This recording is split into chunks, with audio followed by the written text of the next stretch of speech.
I gotta close everything. How you guys doing? So drop whatever questions you have in the chat. Everything's working. Awesome. Okay. How you doing, Sadu? Who else is in there? Let's do a.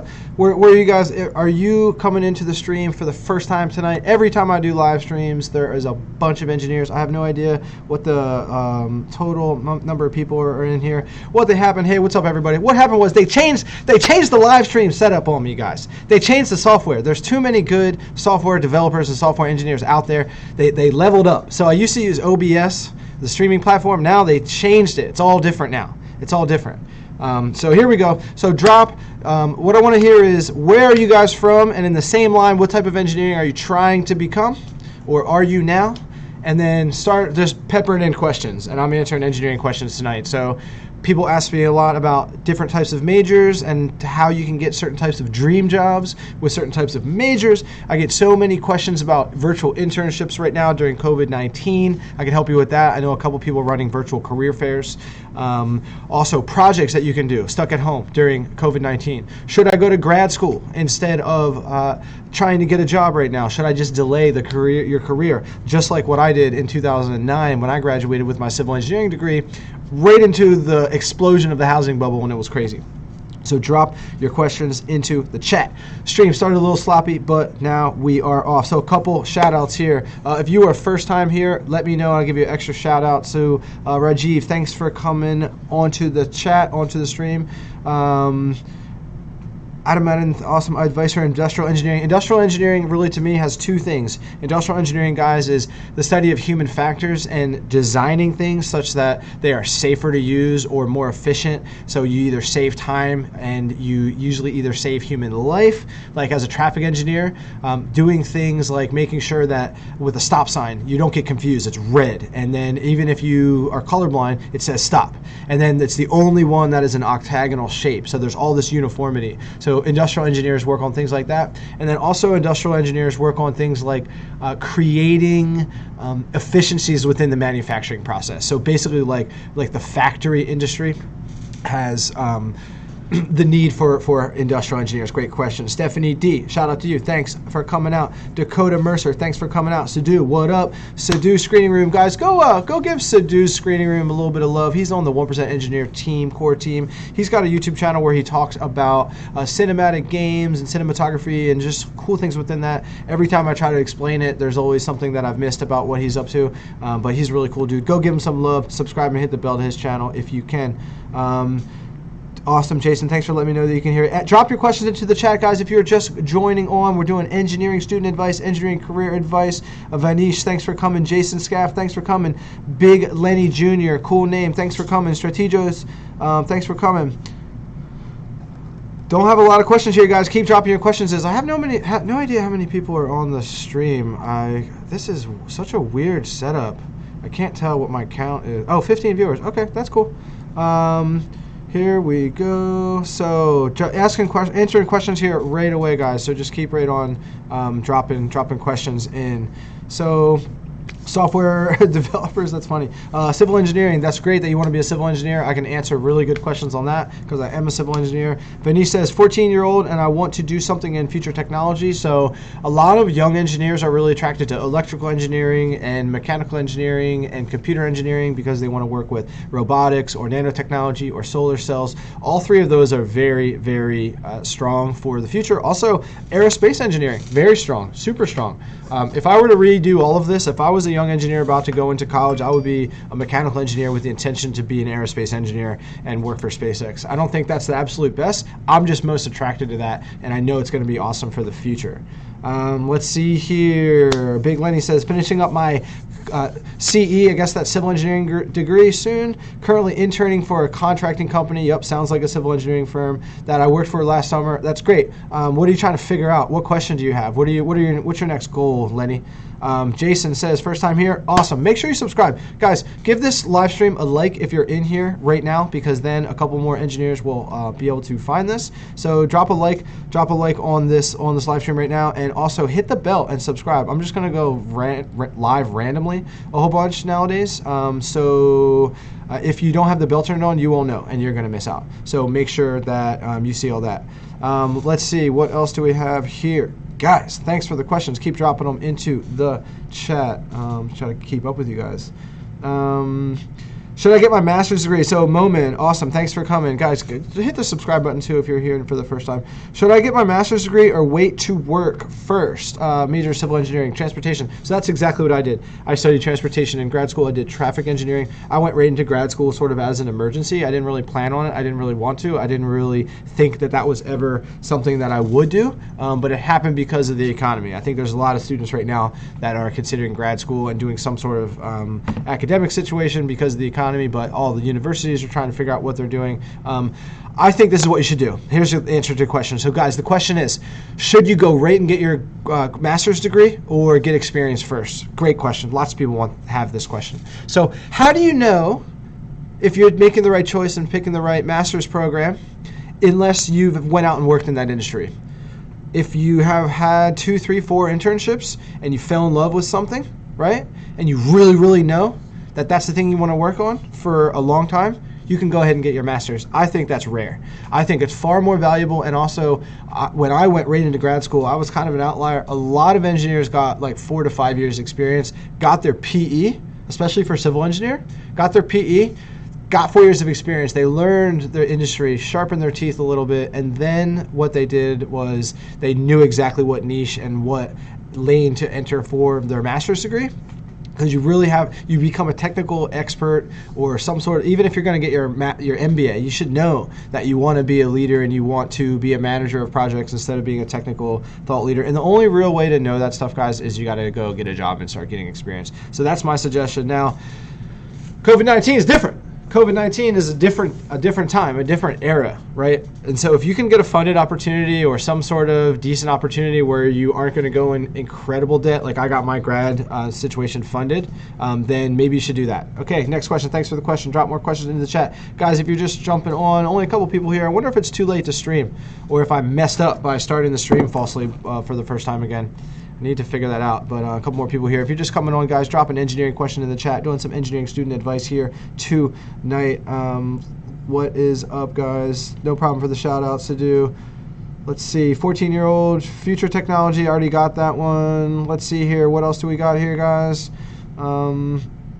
Construction seems, okay, so Lenny says what he's trying to figure out, construction seems like it's steady and lucrative work, but I just don't know how much I actually like it. So I guess you're doing construction engineering, construction maintenance, maybe project management type stuff. Let's see, Vanish, thanks. Does robotic engineering have some scope in the future? Absolutely. Robotics has never gone away. Robotics is just becoming subjected to miniaturization. So Moore's Law, if you guys don't know what that is, you should definitely know as an engineer, but everything about every 2 years doubles in speed, reduces in size by half, doubles in storage. Every technical indicator for devices doubles or halves by every 2 years. So really robotics is just drifting into nanotechnology.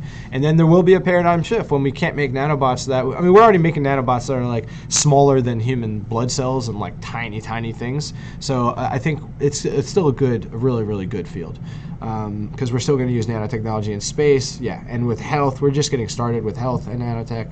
So let's see here, guys. Drop your questions into the chat. Not enough questions. Almost. I only have like 4 or 5 yet. Yeah, join the Discord. I forgot. Thank you, Sidhu. Thank you, Sidhu. This is why I have my team, because I forget to do good shout-outs. Guys, we have a Discord channel, a Discord server that we just started. Oh, weird. It's right here in the stream. Look at that. bit.ly/OneEngineer Discord. Type that in and join us on Discord. Sidhu, let me know, how many engineers do we have in the channel already? I think we started it yesterday, and there was already like 40 or 50. The Facebook group is dead. I have a Facebook group with 1,800 engineers. It's dead. It's a sleeping dragon. There's nobody posting in it. So Discord is what the people want. So I'll give you what the people want. Okay, I'll give you what the people want. All right. Drop your engineering questions in the chat if you just joined. I see a couple more people join. Smash the like button also. I want this chat. Sometimes if enough people hit the like button and enough people are commenting in the chat, it'll get up to like 40, 50, 60 engineers in here asking questions, and that is what we want. Great, guys. So okay, so Big Lanny, do you think it's possible to pursue a master's in another field like aerospace after civil?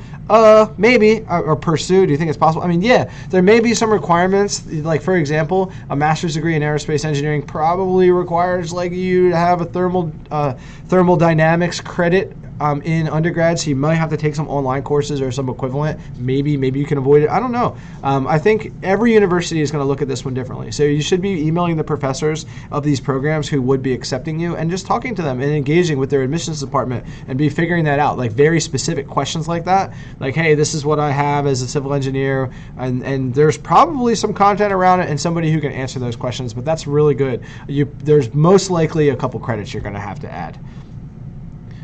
Let's see, why white engineers do better than us African engineers. I don't know about that. I'm not sure about that. I see some very intelligent, very successful, very dominant engineers who come from all over the place and look like everything. There is a lot of white guys, which is why I like to use stories. And if you guys notice, in a lot of my B-roll, I'm showing footage of very diverse array of different types of engineers, because I do think that white guys are overrepresented, especially in tech and in entrepreneurship and in Silicon Valley.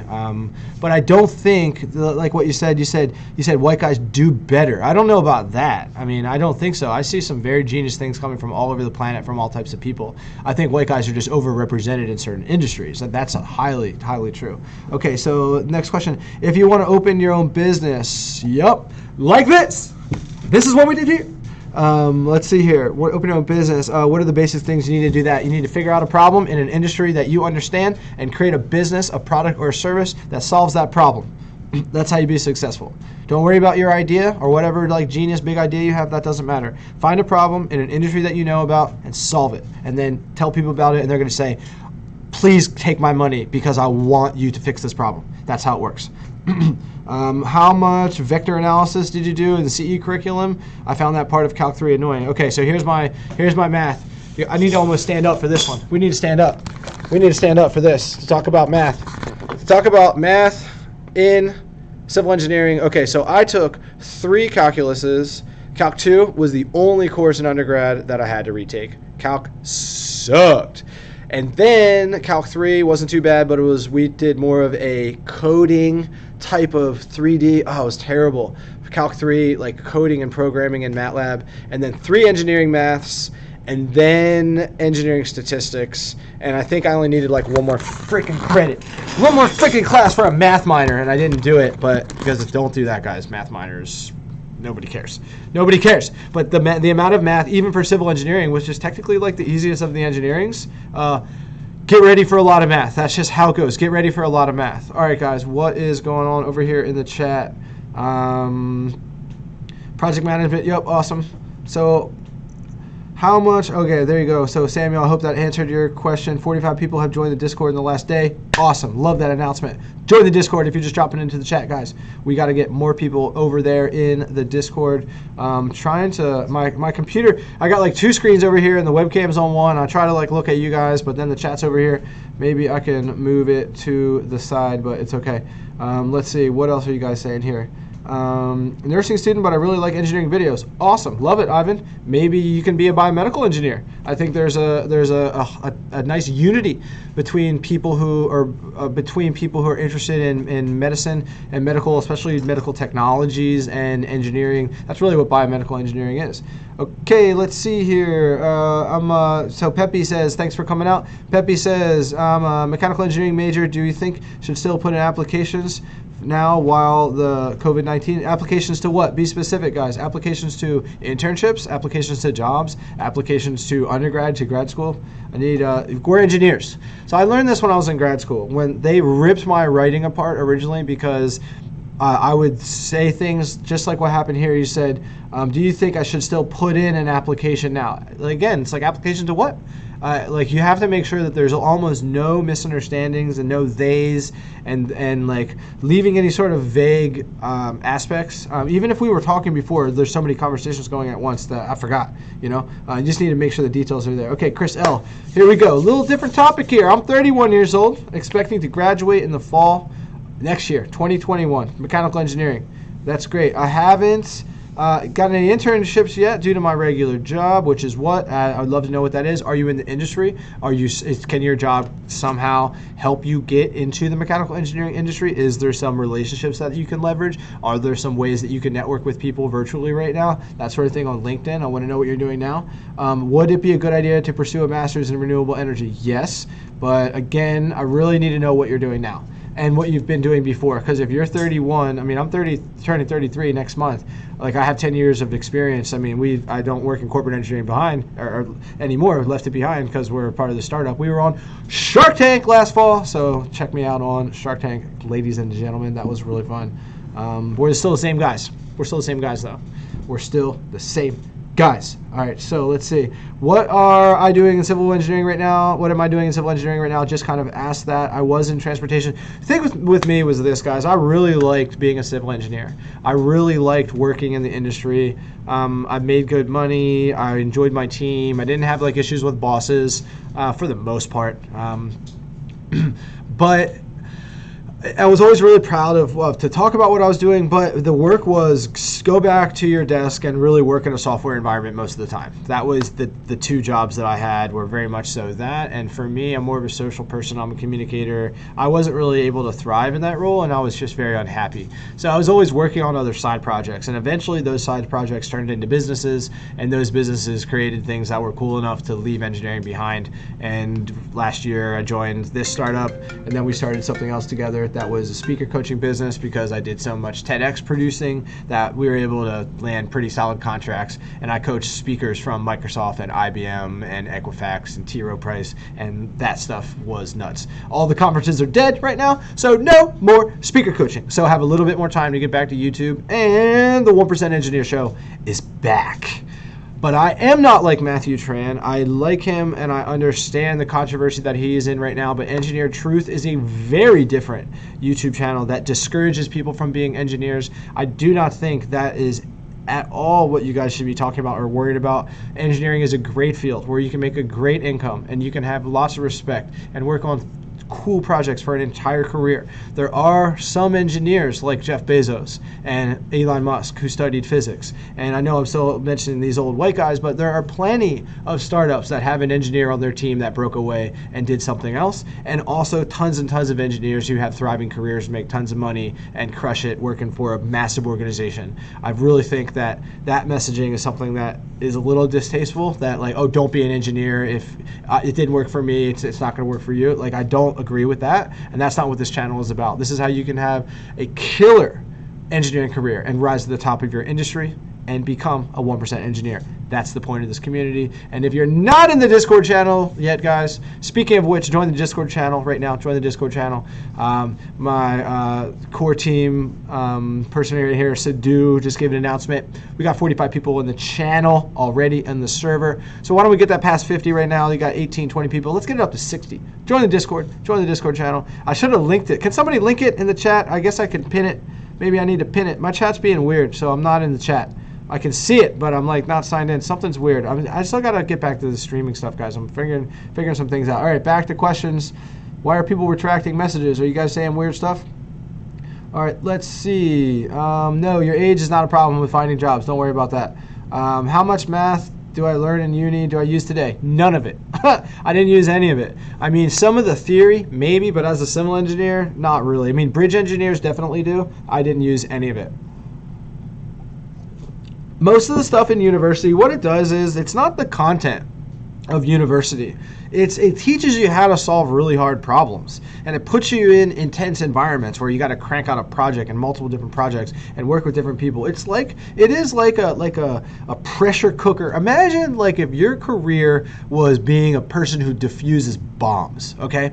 Like most of your career is training and you do all these things, but there's very rarely times where like the pressure is on and you got to crank out this project with this team and multiple things all at once, and you're learning all these things. And what that's kind of what university is it puts you in this ecosystem where it's like just throws so much stuff out at you, and like the weak don't make it and the strong continue and survive and thrive, and it teaches you how to solve problems and get through things and work together and reach out to resources. It really is just like a 4-year test that I think is good, but they've just inflated the price so much that it's BS nowadays, to be honest. So I think there's even a way that a lot of you guys, there are people in tech and STEM who would have become engineers historically, that since this COVID-19 thing, you guys, it's a different era now. You will see so many virtual programs. You will see a change in respect for people who have engineering degrees that is exclusively online. I mean, it's already happened to the software engineering industry, guys. It's entirely disrupted. There are $5,000, $10,000 boot camps left and right.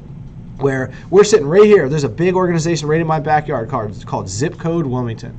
And for $3,000, you can get a funded, it's a $12,000 program. They pay for 3/4 of it. For $3,000, you can get basically the equivalent of like a software engineering degree in like 10 months. And yeah, of course, you don't get the same salary. You might get like $85,000 though. And you never you don't have any debt. You only paid $3,000. You only took 10 months. I think there's going to be more of this. I think there's going to be more engineering technician, 2-year things where like 4 years of education can happen in 2 years and you get this baller $100,000 technician job. I think things are going to be different now. It's going to be different. It's a new day. It's a new day today. I'm telling you, it is going to be wild from here on out with education. What science courses? Okay, Rajiv says, what science courses do we need to take?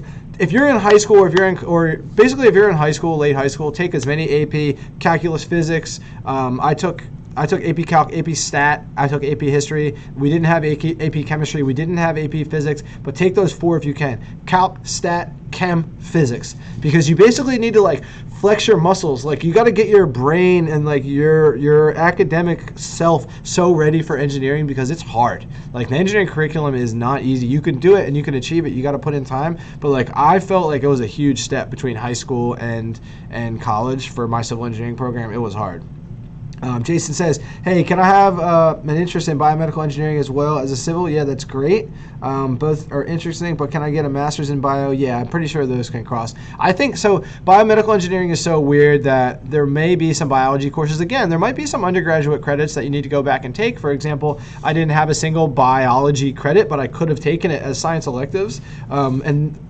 So there could be some biology, there could be some prerequisites that you would have needed to have planned. No different than, here's another example, guys, like mechanical engineers can easily just waltz into becoming an aerospace engineer without going to grad school. But what you needed to have done was take the technical electives that were in aerospace engineering, and you would have had to intern with and get experience with aerospace engineering companies, even companies that just make parts for. You could be a mechanical engineer who never actually works on the thrust element or any of that stuff, but you just design parts for Boeing, right? And now you're in the aerospace engineering industry. Or somebody who wants to help out a professor with research. You got to make sure that you're working on aerospace research projects instead of not that, right? So you can set yourself up to bridge gaps between engineering sectors. You just gotta have to have this like foresight and think it out. So the example for you is civil engineering going into biomedical engineering. My tech electives were like geology and like stuff that would not be good for biomedical engineering. I could have taken biology. I could have taken like organic chemistry and these types of things for tech electives, but I didn't because I didn't want to become a biomedical engineer. Maybe you do, so maybe you should take those classes. What's up, everybody, new people? Hit the like on this live stream right now. I want more engineers. I got this live stream up to like 50, 60 people lately, so let's get it up there right now. Let's hang out on this Friday night and answer some engineering student questions. If you're new here, join the Discord. We have an engineering show called the 1% Engineer Show that is produced by me and a team of young engineers from all over the world. We have people mostly in America. We have people in Ireland right now, and I know of the 1,800 people in the Facebook group, there's engineers from all over the country who, when I used to make this show regularly, were constantly engaged, and we're bringing it back. So make sure you join the Discord because that's where the community is. Getting right back to some questions right now. What are people asking in the moment? So I'm going to go to the latest question. Is it worth getting into getting good at MATLAB? So when I was in school, this was 2005 to 2009, MATLAB was used. I can't speak to what it is being used, or I think every university is a little bit different. I don't know if it's the norm. We should make a poll for that. I should know this. I should be able to have an answer for you and look at the current softwares that certain types of engineering students are required to use across basically like all colleges in America. I should know that. We should create, this is almost like a data study. We could do a Reddit study. This could be a project. If you want to work on that project, let's figure that out, and I'll make a video and feature you about it if you want to work on that.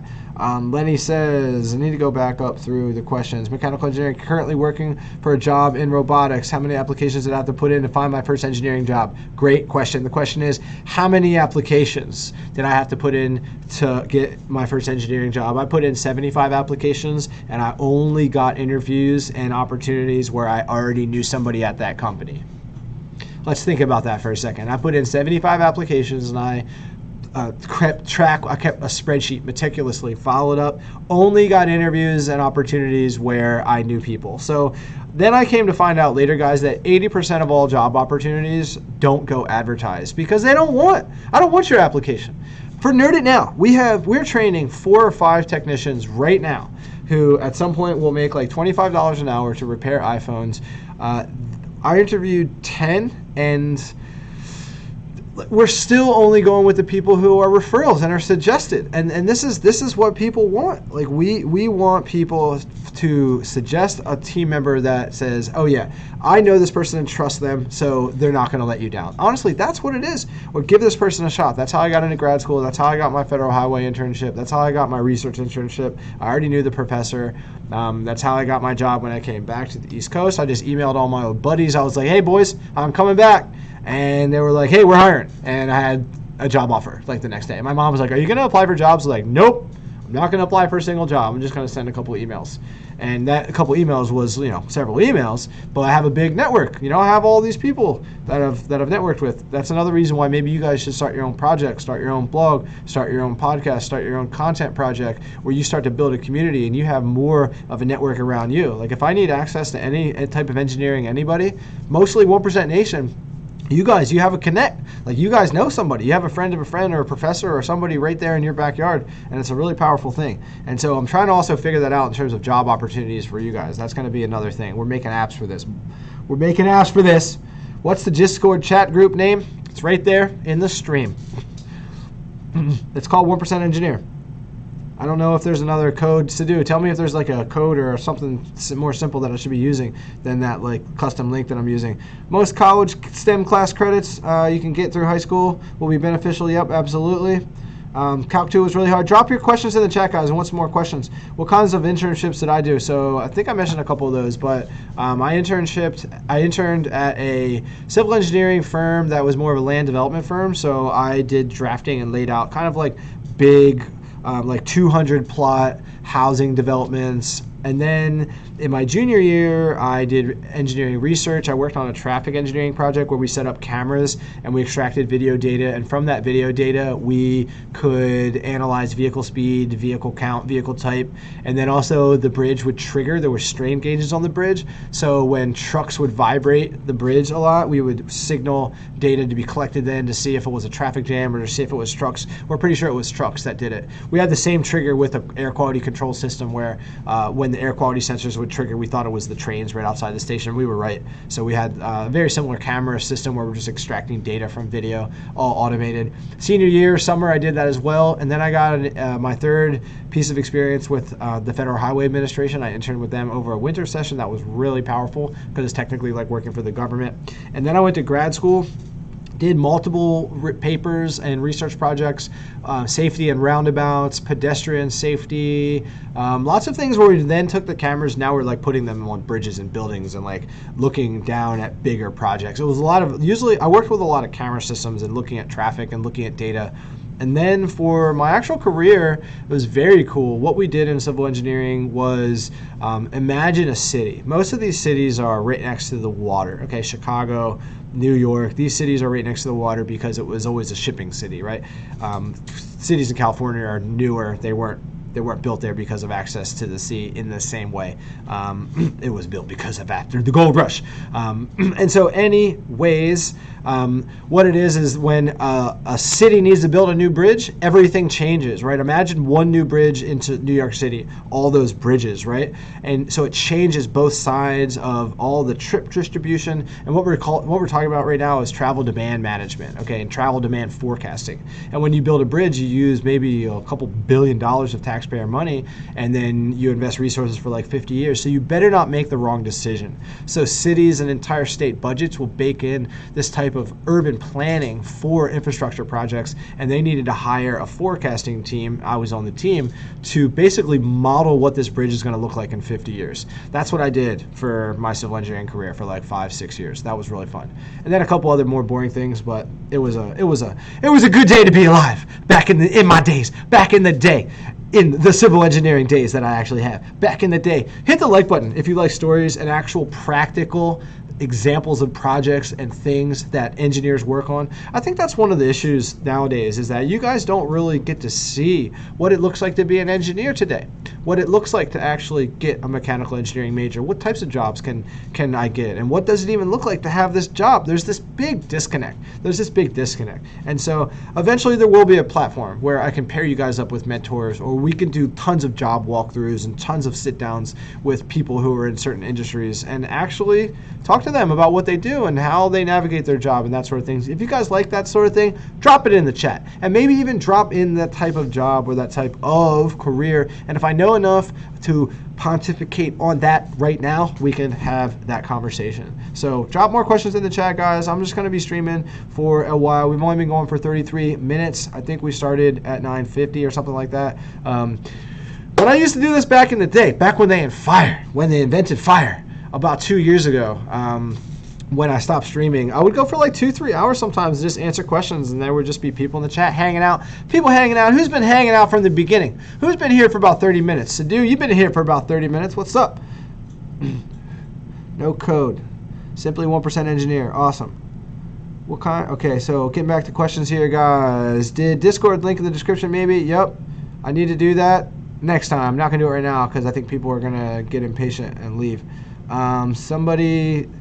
Somebody just drop it. I wish, Sadu, you could like pin it. I need to make you an admin on my channel or something. I don't know how to do it like on the fly. I gotta get back to this stream. My stream game is weak, super weak. But it's all good. All right, questions.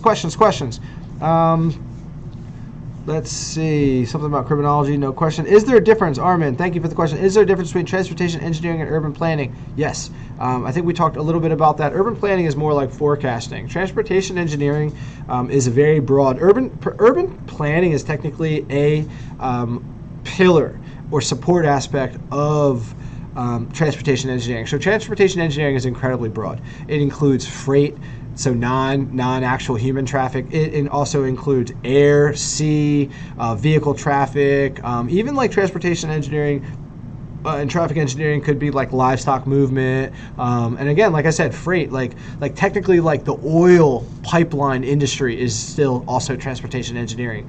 That's what it is. And then I went into traffic, and even within traffic, there's an unbelievable array.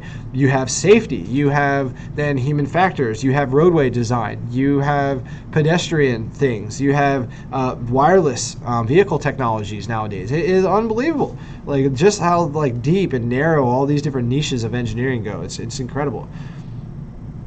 Let's go here with some more questions, guys. Let's see. Yeah, thanks, Sadu. I know I need to add it to the stream description. I don't know if I'm going to be able to do it right now. I'll do it in the future. What's the best kind of minors or certifications for industrial engineer? So there's no such thing as a good minor. Minors are a waste of time. Nobody cares about your double major. Nobody cares about your minor. For certificates, certifications, I would think becoming a professional engineer is pretty good for industrial engineering. I think if you're a civil engineer, a mechanical engineer, industrial engineer, some types of electrical engineers, but not many of them, some types of biomedical engineers, but not many of them, zero software engineers, but mostly mechanical and civil and maybe industrial. If you're going to actually design things, now that I think of it, I don't know if industrial engineers need to design things, but basically a professional engineering certification is needed if you want to design. There's lots of other certificates for specific industries, but most of your certifications are specific to that industry, and because I'm not an industrial engineer, I just don't know the answers to those questions. I would have to interview an industrial engineer to figure out what those certifications are, and honestly, I would just Google industrial engineering certifications, and that's how I make a lot of my videos, guys. I just do the research myself and make a video for you. Ask your questions in the chat. What math did I use most frequently in CE classes besides physics? So civil engineering is, so here's how this works, guys. So after calculus, you start to get into these classes in engineering. First one's called statics. Statics is like taking like linear sort of free body diagrams and really just applying like algebra to like a free body system, right? And statics is one thing, and it's kind of like, you know, this truss weighs this much and it has this much force, and then there's this weight hanging over here, and there's all these balancing forces happening, okay? And that's what it's called statics, because it's usually like a truss or like a building or something that's not moving. And then you have dynamics. Now you have this ecosystem where things are moving, like you have an inclined plane and you have to measure the speed, and then something happens with this ball, and then friction is involved, and things get really crazy when everything is moving. Okay, and most of civil engineering is built on these types of classes, and most of it is statics. And that's kind of one of the fundamental differences between civil engineering and mechanical engineering, is that most of the time in mechanical engineering we are designing something that's static and not moving, which is a building or a bridge typically, or a roadway or something like this. And in mechanical engineering, you're designing something apart for a component that is most likely moving. So it's something for an aircraft, it's something for an automobile industry, it's something for a physical product, a device. Like mechanical engineers designed all of the pieces in this busted phone, right? Like every single one was designed by a mechanical engineer, and it's moving around constantly, and it's not in a static type of environment.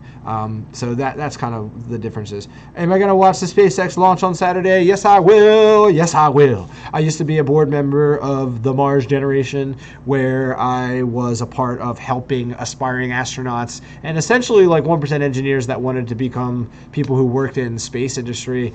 So I'm a big believer in SpaceX, a big believer in this mission to colonize Mars, to colonize the moon, because we just have to. If you guys Google about the Fermi paradox and the likelihood that eventually something else is going to hit Earth, and we need to make sure that we're on other planets, or all this stuff that we figured out is over. So we need to engineer ourselves onto another planet.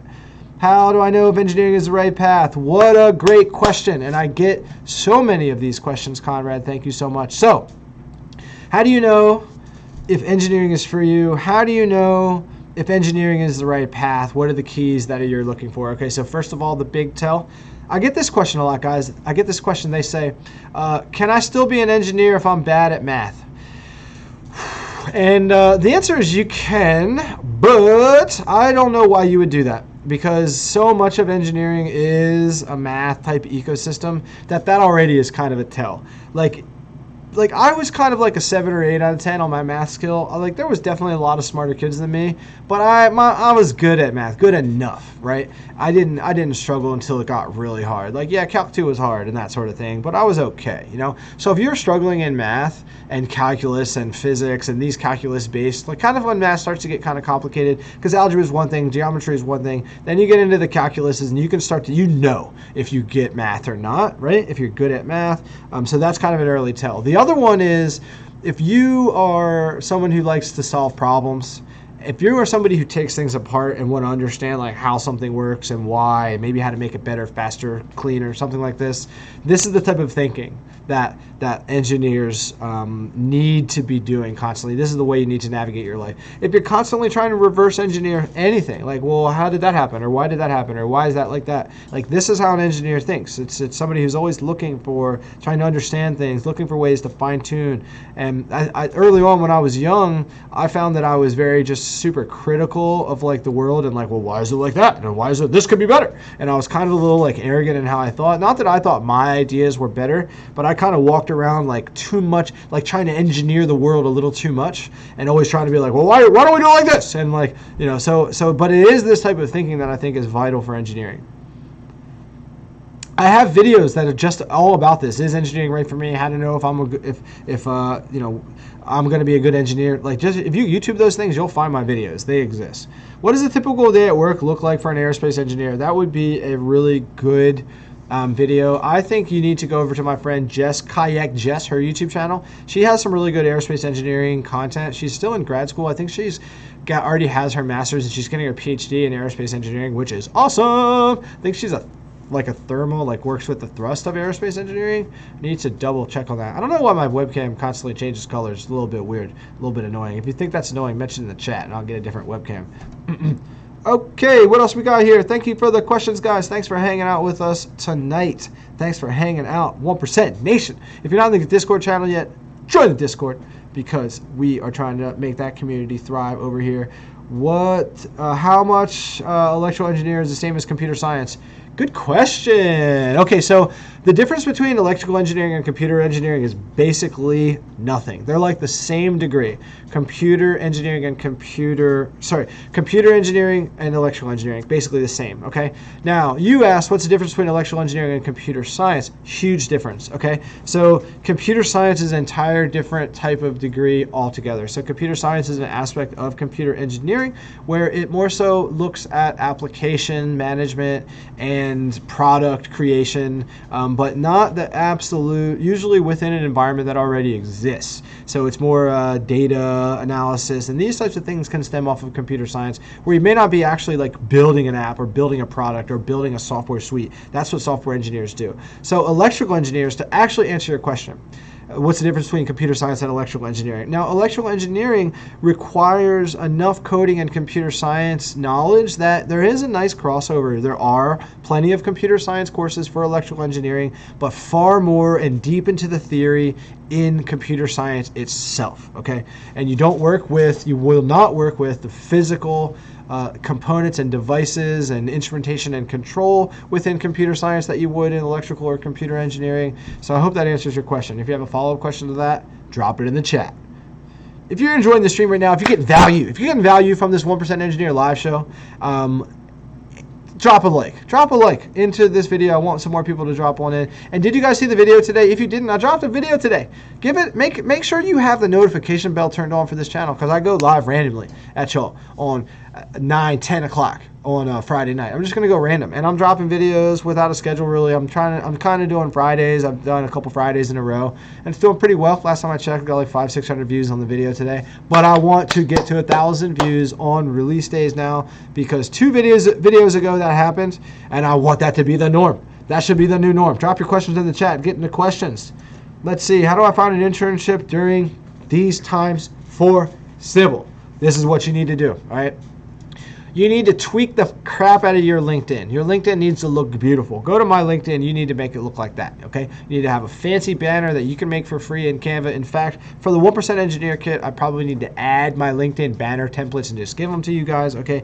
Put things in your description, like the bold letters underneath your name in your LinkedIn. Say what you want to do, right? Like make sure that it shows who you are and what you do, okay? And then put as much experience in there as possible. Just put the positions in there and have a good headshot, all right? You can do it yourself with an iPhone. Use the backside. Don't use your stupid selfie camera, you know? Take the photo like this. I know it looks stupid. I can't even figure out where my camera is. But get a good camera. Level up your headshot game. That alone can really do you some justice, okay? So the second thing is don't apply to jobs, okay? Don't apply to jobs. Email people. Work on your network. Build your network. Ask for virtual informational interviews. Ask for introductions from friends and family and professors and anybody who you can think of. You should be asking everybody that you talk to who knows an engineer that you can talk to, or knows somebody who might know an engineer, and just be having email conversations with people, and then try to get people on 30-minute informational interviews to ask them about their engineering career and build a relationship with people who are working in the industry right now. And if you do 5 to 10 and dare I say, make it a goal, get up to 20 informational interviews, which I think you could do that in like a month, you'll have a job. Guarantee it. You'll have a job, okay? You make relationships with 5 to 20 new professionals in your industry working right now, have an informational interview, which is, they'll know what that means. I know you don't know what that means, but they'll know what that means. One of them will have, and then you keep in touch and build a relationship, one of them will have an opportunity for you. Now, how do you find these people? Oh, wow, don't get me started there. Don't get me started there, because there are virtual career fairs out there happening. There are virtual happy hours and virtual hangouts and virtual things out there happening. All these American Society for Industrial Engineers and American Society for this and National Transportation this, and there's so many different groups out there. They're happening. You just don't know about it, okay? You got to find them. You got to find what these people are doing, because people are out there thriving right now, and you need to be a part of that. You need to be a part of those things. You need to be a part of these conversations. The things are happening. They're just not happening how they looked in 2019 and before. There's a couple other things, but that's enough for now. If you really want to do even more, you need to start a project. If you blogged about civil engineering for 30 short blog posts, start a free blog on Tumblr, whatever, no money. And then you blogged about your engineering sector for 30 days, and then in your application you put like engineering blogger, and and you can show that you had like some thought leadership and passion around where you're trying to get a job. I would hire you. I would hire you for sure.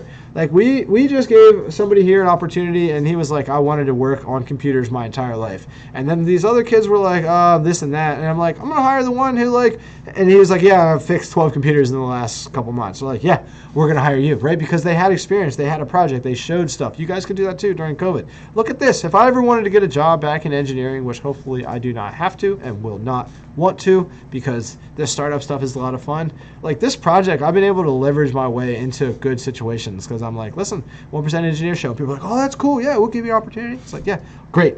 Back to the questions, guys. Thanks for dropping them in the chat. Give this stream a like if you haven't already. Make sure you hit the notification bell on the subscription button. Make sure you hit the bell because I'm going live randomly on you guys all summer. Promise. How much programming did I have to take in computer science or in civil engineering? I only needed one computer science course, and it was hard. I actually stopped. It was in C or C+, and I withdrew. Calc 2 was the only class that I got a D in. I had to retake, and computer science was the only class that I withdrew from, and then took a slightly what was at the time perceived as an easier class in MATLAB instead of learning C, because I don't know what it was, but I did not enjoy or do very well in computer science. Smash that like button. Thank you, Sadhu. Go over to Sadhu's Screening Room YouTube channel and smash that subscribe button, guys, because Sadhu is really helping me out on this core team. And if you guys want to join the core team, if you're one of the 24 people who cares enough to write down this email, hello@jakevoorhees.com. If you want to join the team, we're recruiting right now. We don't know what you guys would do, but we need people to help out with this core team. And so if that means finding a task or a role for you, something that you like to do, some way to produce content or some way to manage a part of the community or some way to generate ideas or some way to be featured on videos.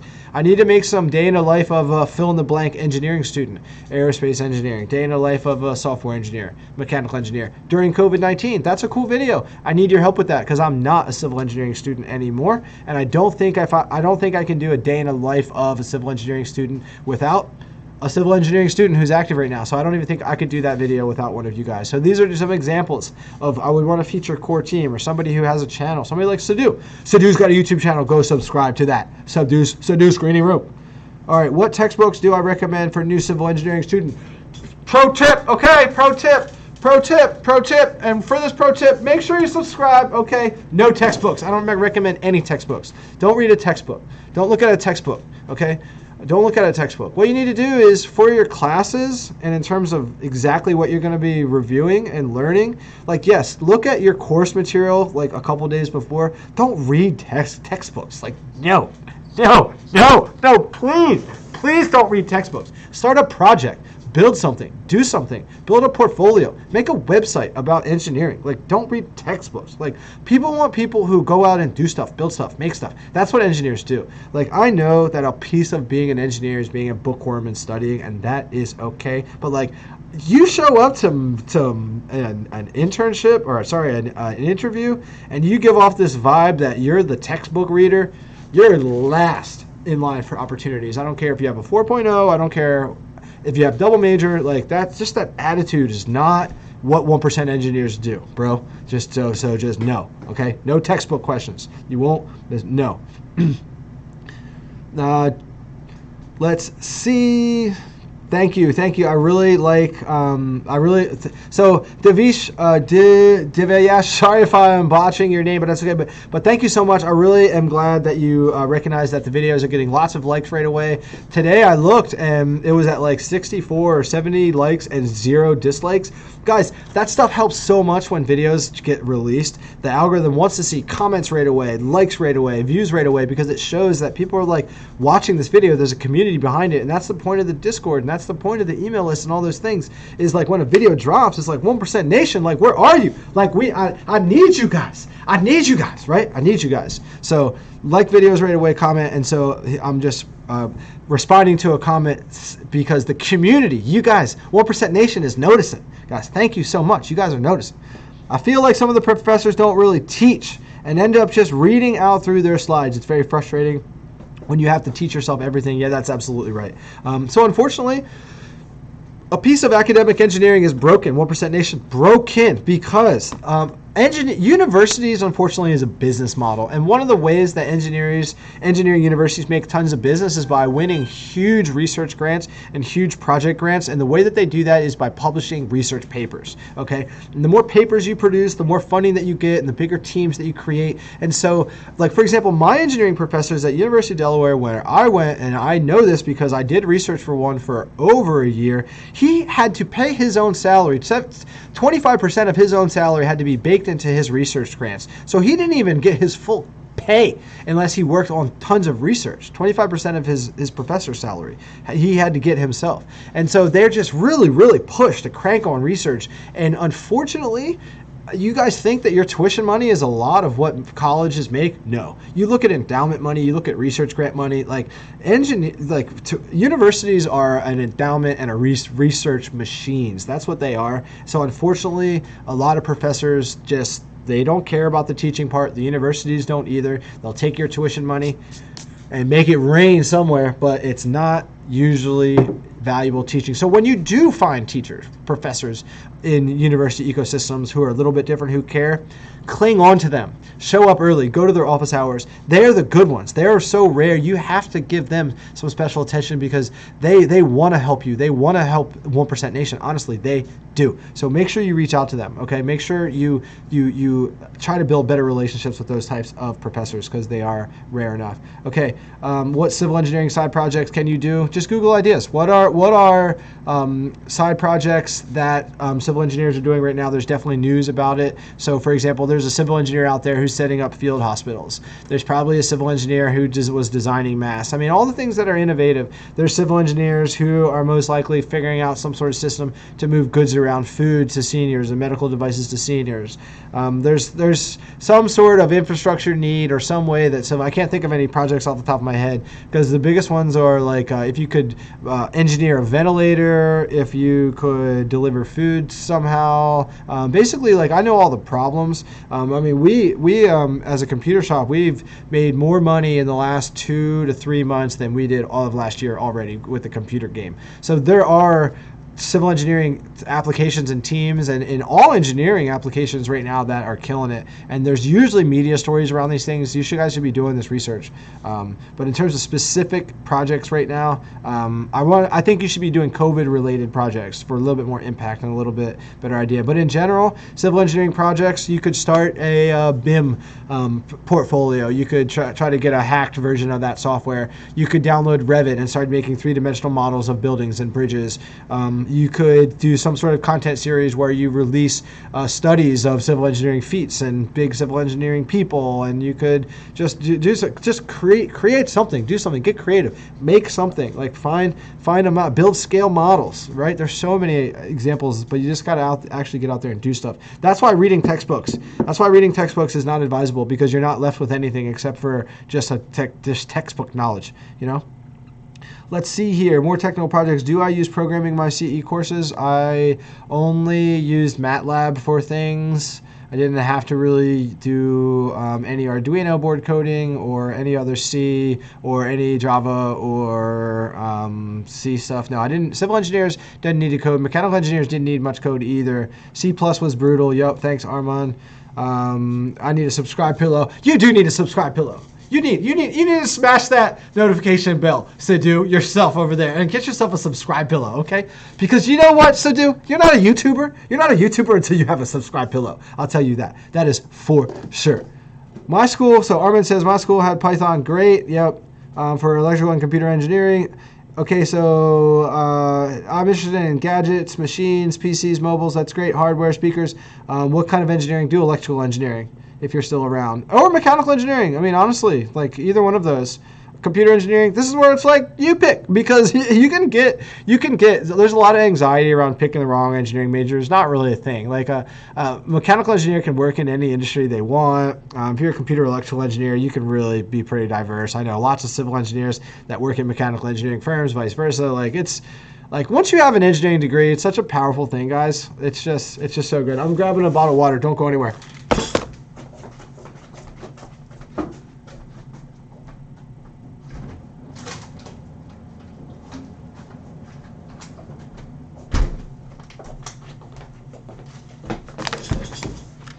Wow, nobody left. Jeez, that's awesome.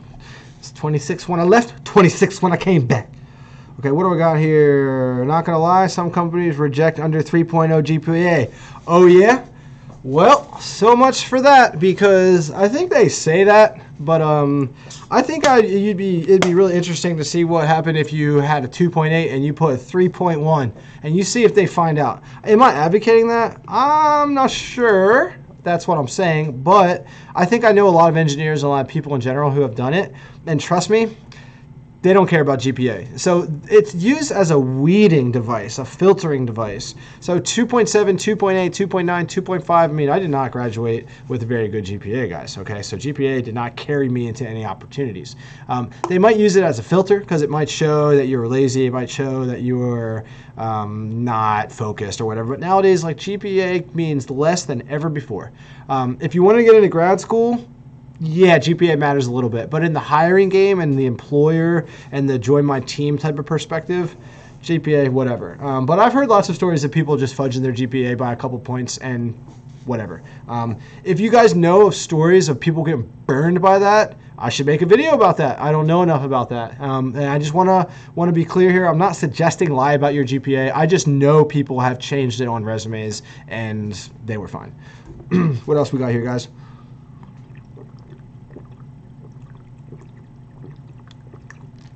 Thanks for mentioning all that stuff to do. So how to stay motivated when burnout and exams are around the corner. Wow. Phase adapt. Thank you for that question. What a good question. So motivation, burnout, and that sort of thing has always been a problem for engineers because we have more credit load and harder courses. Even in the professional ecosystem, engineers work more and we get paid more and we get a lot more respect than a lot of industries. So it's all pretty balanced, but we do get burned out and we do face scenarios where we're feeling unmotivated. And honestly, guys, when I was in engineering, I didn't get it as much, but in student and startup life, yeah. And so the things you got to do for like burnout and motivation is you got to start to like see like your warning signs coming and understand yourselves. And usually what it works, guys, is people, they go and like things are good and they're getting good sleep and everything's okay, and maybe they already got through exams and things are running all right, and then you know a class gets hard or multiple exams are coming up and it's just like grind. And you might not exercise as much. You might not eat as well for a couple times in a row, and you might be getting less sleep. And then you go through these periods where like your everything, your sleep, your actual energy, your brain chemistry is all off because like you just start to get out of balance. And this is where it can get a little risky. And some people even will get depressed and anxious about the future. I'm one of those people who I get anxious about like what's going to happen now, like try to figure out life and things like that. So I have to be really careful about like monitoring this like up and down cycle that we kind of naturally go through as humans. You know, we have good days and we have bad days, and they usually kind of follow this real slow, like if you ever buy and trade stocks, guys, they have this thing what they call like a 100-day rolling average. So it's kind of like this slow moving thing that like a big peak, like for example, if you had a whole bunch of bad days and then one really good day, it doesn't just jump your average, it moves the whole 100-day moving average a little bit. But then you need to start to have a bunch of really good days to pull this average up. And that's how most people sort of navigate. Maybe, you know, these cycles are like monthly, bi-weekly, or maybe even two monthly. My cycle is like 6 months, actually. About every 6 months, we'll be like good, and then we'll have like this chain reaction of bad things like, well, like owe money, and then maybe a client was lost because they couldn't get their funding or something like this. And so I understand that these aren't the same types of issues that students will have, but in your environment, whether you're a working professional or a student, you'll get slammed with things, or just, you know, maybe even your personal life is going crazy, like you broke up with a partner, or you have a fight with a parent, or a fight with a roommate or something, and like even all that stuff is out of balance. And like the motivation to get up and do the things that you need to do your homework, to work on your projects, to study for your exams, it's hard to get there.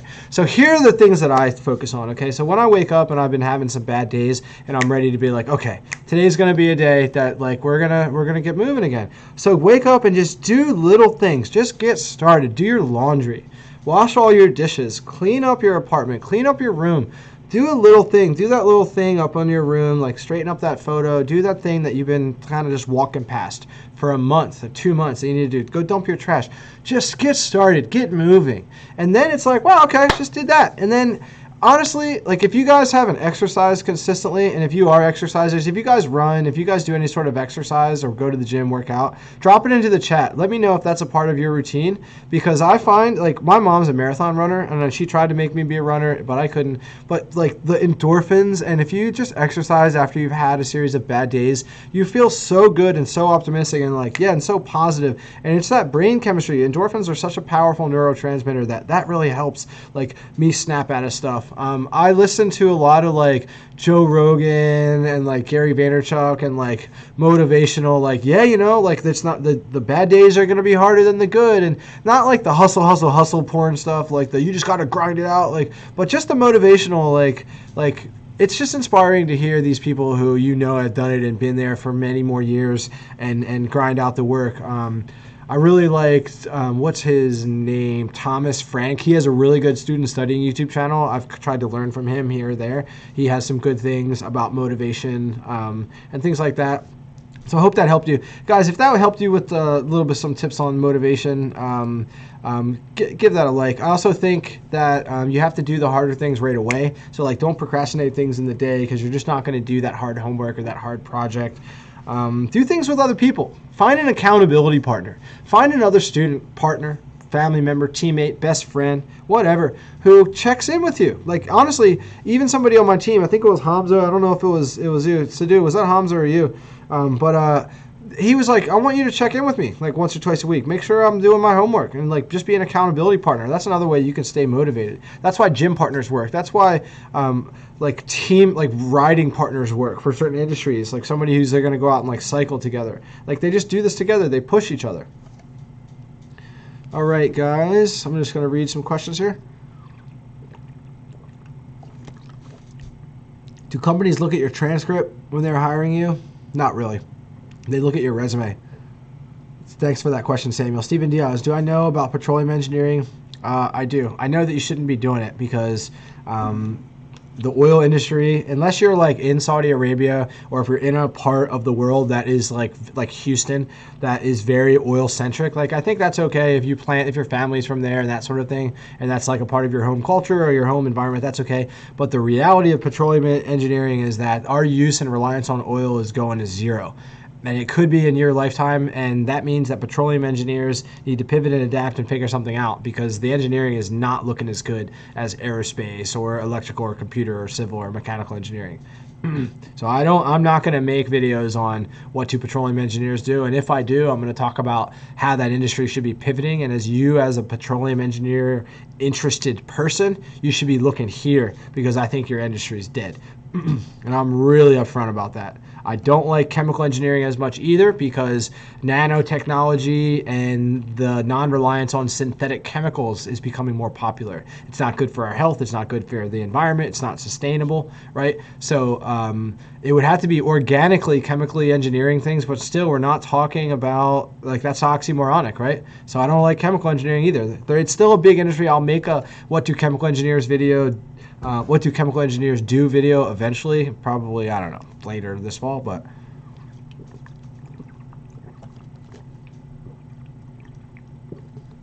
sorry guys, but you need that water. All right, so Stephen Diaz says he works out. Yep. Burnout is a day-to-day issue, can be very short-term. Yep. The idea is not to let it slide. Absolutely. Do I know about JEE mains and JEE advanced? Nope. Don't know what that is. Been looking into, Emma says, thanks for stopping by, Emma Miller. Been looking into going into aerospace engineering. How much of the actual building would you say you'd get into? Building what? Building of like it depends. I think what you mean is like the actual hands-on part. There's definitely ways as a aerospace engineer or an engineer that you can work and actually like get on the floor. I don't know about like doing all the assembly constantly, but definitely you could be in an environment where you are there on the floor and you're there supervising the actual assembly and the construction of the aerospace engineering components that you're doing. There's definitely ways to do that. Drop your question in the chat, guys. Do I know? Okay, sorry. What do I think about IIT? I mean, I'm pretty sure it's like the MIT in India, India Institute of Technology. It's pretty good. And if you're not talking about that, then don't use an acronym. Spell out the whole word of the institution. What are the kind of rewards I should give myself? I don't know what you mean, Phase. Oh, because you asked a great question. That's awesome. Let's see here. Can a non-civil engineer, like mechanical, get into civil engineering industry? Absolutely. Drop more. Good old Hamza. Yeah, got you to do. Drop more questions in the chat, guys. I'm probably going to stream. I don't know if I'll make it till 11:30, but 11:15 Eastern time. So drop your final questions in the chat. If you guys aren't in the Discord, join. And if you're not subscribed and you hit the bell, then make sure you subscribe. Okay? And Sadu, if you don't go to Amazon right now and get a subscribe pillow, we're going to have problems, okay? Get a subscribe pillow. Thomas Frank's great. Yeah, thanks, Sub-Zero. How is the job market where you live? Job market in America is great. I live in the Northeast Corridor, the heartbeat of America. There's half of America lives between Richmond, Virginia, which is right next to Washington, D.C., 2 hours south, and Boston. A 10-hour drive. It's 170 million Americans. And I live right here. All the jobs are right here in California. Do I think it's a good idea to take a gap year, especially this year, as most colleges are making half of the classes online? Sure. But what are you going to do in the gap year? You just going to sit around? You're going to play Call of Duty? Or are you going to do something cool and build an experience and get a portfolio? So if you're just going to bullshit for a year, no, I don't think you should do a gap year. Otherwise, you're not a 1% engineer. So, but that's not you, because you're here, and you're here for a reason. So if you're going to take a gap year, I think that's okay. I think gap years to travel are fantastic. Can't do that this year. So what are you going to do? How are you going to be productive? How are you going to build something, make something, do something that helps you get to that next step? Because let me tell you, gap years kind of look like a threat. Is this person even going to get serious again, they might say? Is this person, what have they been doing, right? People want to hire somebody or give somebody an opportunity to the next thing. They want to give it to somebody who's out there doing it, you know, who is not going to let them down. They're not going to make a mistake. So if you can portray that in your gap year, do the gap year. Good question. Tan May. Sorry about that. Samuel, how much statistics do I get in my civil engineering classes? Decent bit. So both in graduate civil engineering and in undergraduate civil engineering, there was a statistics course for civil engineers, and the undergraduate one wasn't crazy. The grad one wasn't easy, but they were fine. But yeah, decent bit of statistics, because you need to know statistics as an engineer in general, because you do research, and research is about data analysis. So there's enough data analysis that we need to be relatively decent statisticians as well. Should mechanical engineers learn how to weld? Sure, why not? I mean, Sub-Zero, I know you messaged me today. You're young, right? I mean, the thing with mechanical engineering is, like, there's basically no way to explore engineering. And, like, I find that the younger you are, the more likelihood you are to, like, build stuff and make stuff at home and create projects. So if you're still in high school, like, that's exactly what you should be doing, is kind of like engineering your own, like trying to design and make your own stuff. And so if you have access to welding, and if you have access to soldering things and can actually make projects, that's cool. Do it. Absolutely. Why not? If you can, just doing stuff, exploring and having fun and getting your creativity flowing and building a track record of, like, what you can come up with and what you can do is a great idea. Any tips for someone starting undergrad for civil in the fall? Are you starting virtual? The Con, thanks for the question. Love it. Hit the like button if you're new here. Make sure you subscribe to. Hit the bell, guys.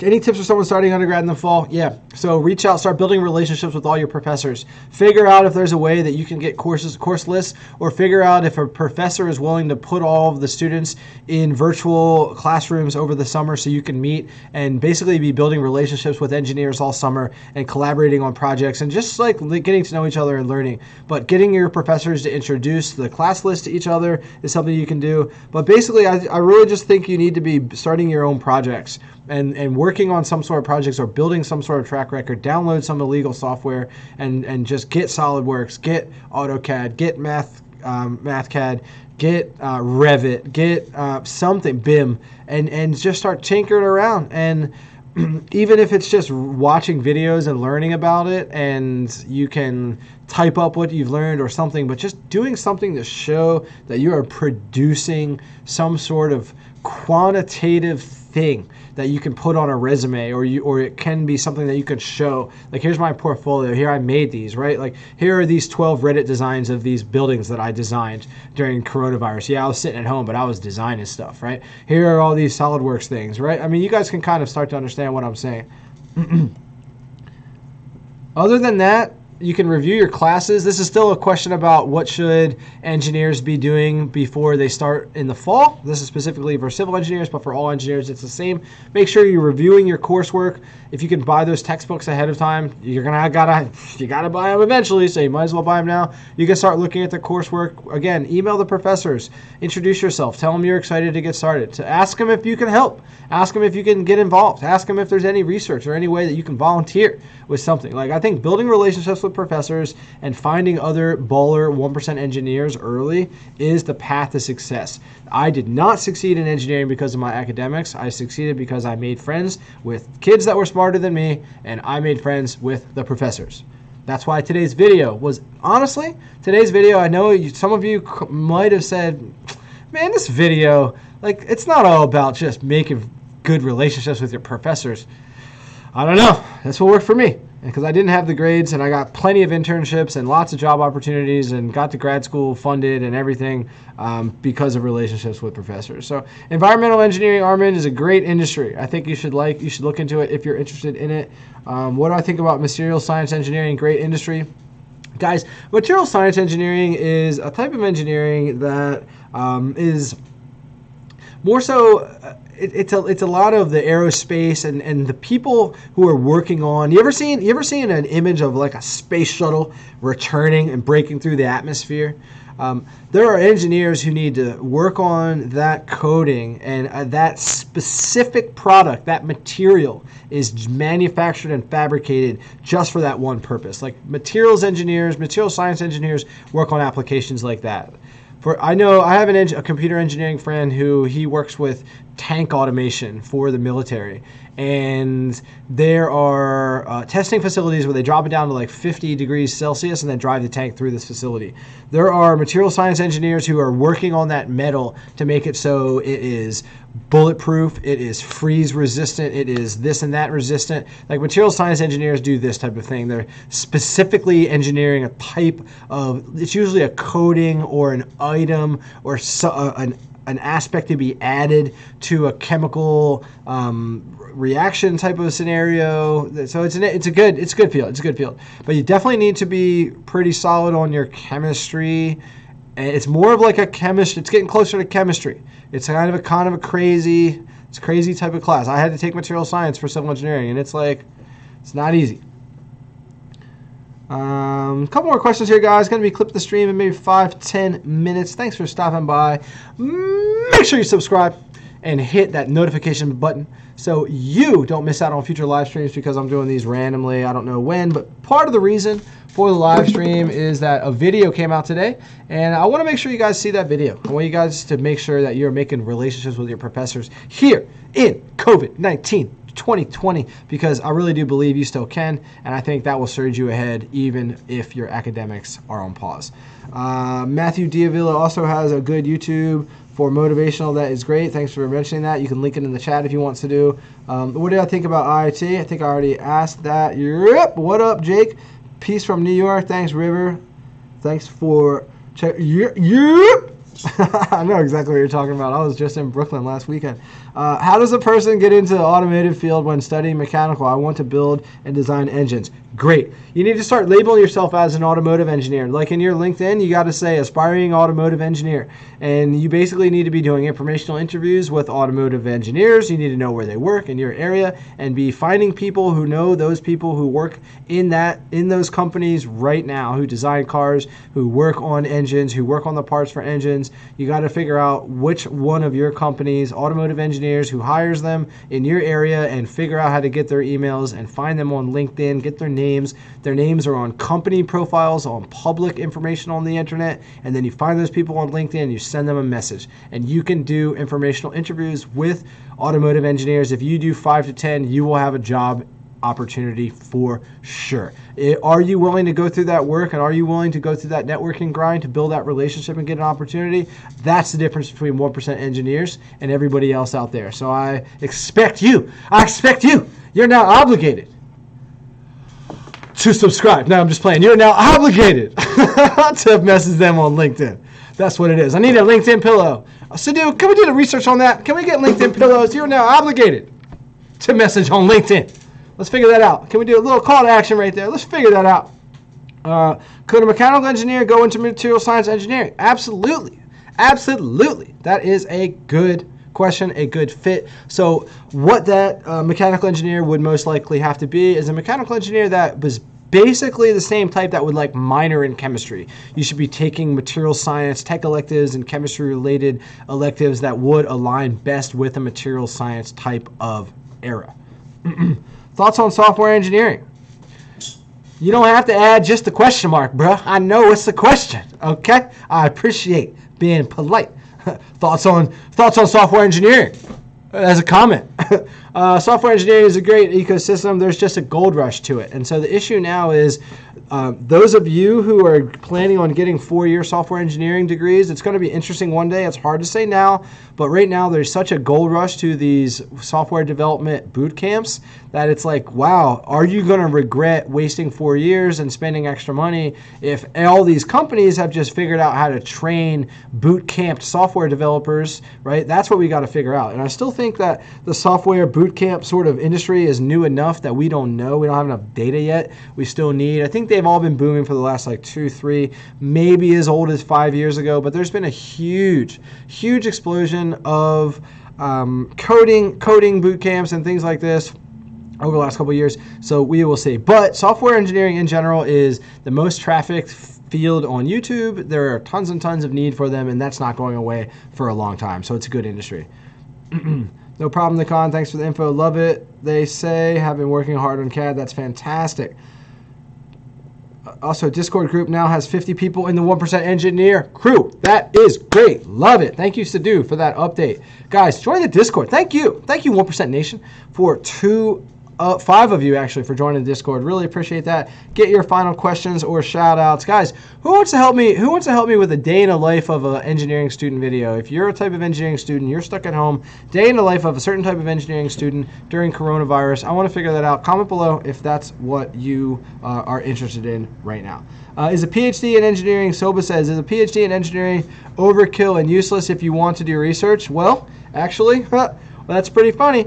If you want to be a researcher, a PhD in engineering is actually one of the only 2 career paths that you can have research with your PhD in engineering. Because if you get your PhD, there's very few consulting firms and companies that are willing to pay a salary for a PhD to keep a PhD engineer around. It just doesn't exist. There are some in the geotechnical engineering space and a few other bridge engineering spaces. You do need some very sophisticated structural engineers there. Same thing in mechanical engineering when you have people who are, designing Rolls-Royce ultra-fan blades for jet engines where people can die and stuff like this. Like, yeah, they need PhD engineers, but they're very rare. So the 2 career trajectories for the only 2 reasons, in my view, why you would get a PhD in engineering is, are you going to become a professor or are you going to become a professional researcher? So to answer your question, research is a super good fit for your PhD in engineering.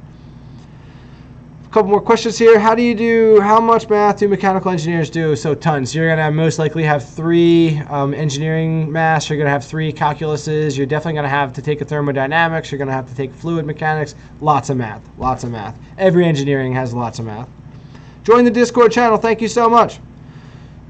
No problem, River. What do I think about the role of LinkedIn is for engineers? I have a nice LinkedIn, but I don't know how much it's going to help me. Ha! Drop in the chat and I'll tell you what your LinkedIn looks like. And also, so if you if you're skeptical about LinkedIn, no, LinkedIn is a super powerful platform and lots of stuff is going on there and is not going away and should be definitely used for the next 5 years for sure by engineers and everybody. So take it seriously. Take it seriously.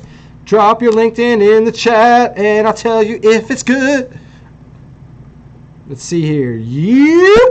Also from New York. Love it. My favorite thing about New York content and New York stereotypes is if you Google or if you YouTube New York dude's just different. It's these guys doing these crazy dances on the street, and it is hilarious. New York is my people. Yeah, I was over in Brooklyn, kind of like the southeast side of Brooklyn. The part that isn't quite as gentrified as Dumbo, whatever that BS is. Do I need to specialize in certain specialization by getting a master's in civil engineering to get a high-paying job? What? What is that question? Do I need to specialize? Okay, so basically I think the question is, do you need a certain specialization with a master's in civil to get a high-paying job? So engineering jobs are all high-paying, okay? And the path to getting a really high-paying job is not necessarily through getting a master's. You'll get more money, but it's not worth the opportunity cost of the 2 years and for the salary. It's just not. The way to make a lot of money in engineering is you got to be a team leader, project managers and division leaders and these types of people. Basically the engineers who are communicators and team leaders and go on to get their MBA instead of their master's. They're the ones who are going to make a ton of money. Okay, the other way to make a ton of money is by, if you want to be a technical person, if you're not going to be an MBA, if you're not going to be a team leader, that's totally okay. That's probably 80 to 90% of engineers. But what you need to do is you need to be working on technologies and working on side projects. This is why I tell you guys to work on side projects and find a co-founder of your projects who's the opposite of you, who has a personality, who can be a communicator, who isn't afraid to pitch this project that you guys are working on. And there's a lot of startup teams where one of them is an engineer developing the technology and one of them is a business professional out there hustling the technology. And that's what it is. So that's another way to make a ton of money. But the way to like really, if you really want to know the formula to have like a super lucrative career, it's not going to get your master's and being a technical expert. You have to be a team lead and become a C-suite executive within engineering with your MBA, or you have to become an entrepreneur, or you just have to be so badass as a technical engineer and be putting out content and be showing that like you are the best. Say you're like one specific type of engineer and you're putting out so much content and like on LinkedIn. Say let's use this as an example. Okay.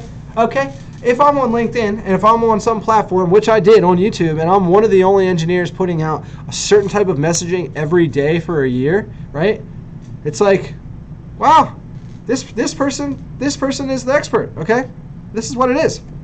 And so this is how you can show that like you're the person who gets invited to speak at a conference, and you're the person who is you're the one. And so you can use this situation when you negotiate salary. And I know some engineers who've done that, and they walked into like 120, 130, $140,000 salaries before they're even 30, because they just like showed how they were speaking at conferences and they shared their work and really just like.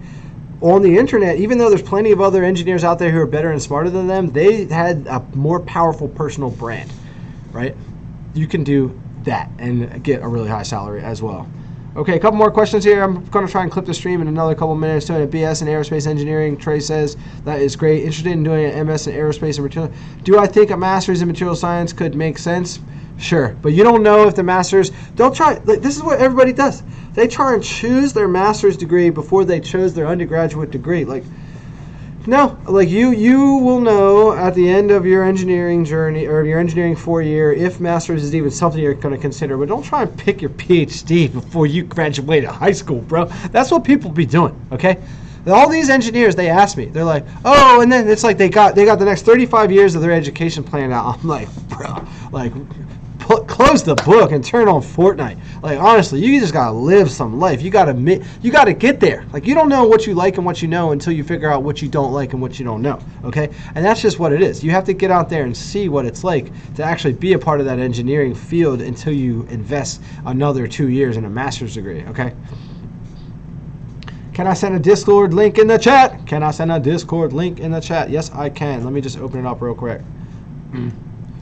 Getting on Discord right now. Guys, I'm really glad that people are wanting to join the Discord channel. I'm super excited about this community because we have so many engineers in the Facebook group, and it is just kind of dead. And I'm not really too thrilled about that. So the whole point, as I'm distracted and looking up Discord, trying to get this information, the whole point of the Discord is just to revitalize this community, and I'm just so excited to be doing that.